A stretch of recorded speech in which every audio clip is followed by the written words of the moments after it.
Stoljeće i pol nakon smrti, zgode i nezgode moga života Mijata Stojanovića, čuvenog hrvatskog pedagoga i etnologa, ugledale su svjetlo dana. Da nikada nije kasno zasluga je Hrvatskog instituta za povijest, podružnice za povijest Slavonije, Srijema i Baranje i Hrvatskog školskog muzeja. Riječ je o jednoj mješavini autobiografije memoarskih zapisa gdje on opisuje i svoje pretke na neki način i svoj vlastiti život od djetinjstva, ranog učiteljevanja.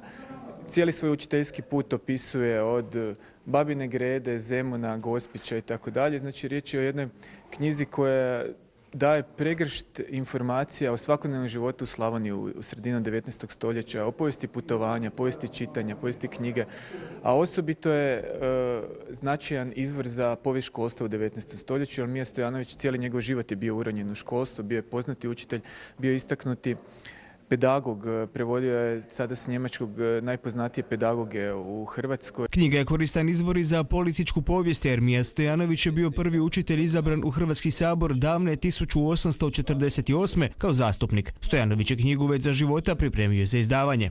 I napisao je na rukopis prigotovljeno za tisak. Evo, čekali smo skoro stoljeće da objavimo napokon tu njegovu knjigu. Ona se do sad čuvala u Hrvatskom školskom muzeju i tamo se još uvijek nalazi taj originalni rukopis, a mi smo podružnice za povijest, znači iz Slavonskog Broda, uspjeli prirediti jedno kritičko izdanje toga rukopisa. Mijat Stojanović vezan je za Slavonski Brod, jer i tu je jedno vrijeme radio kao učitelj, a u tom radu pomogao mu je Ignjat Alojzije Brlić, koji imao čast pregledati rukopis prve Stojanovićeve knjige. Ono što se s pravom može reći je kako je upravo Stojanović bio pokretač modernizacije školstva. Ono što mi danas nazivamo modernim školstvom, to je upravo ta generacija iznijela na plećima Mijata Stojanovića. Znači oni su Mijat Stojanović, Ivan Filipović, Franjo Klajić, znači cijela ta jedna pedagoška ekipa je modernizirala na neki način hrvatsko školstvo, a sam rukopis, budući on bio učitelj i živio je s tim učenicima, zaista 40 godina je bio učiteljevao i kao školski nadzornik radio,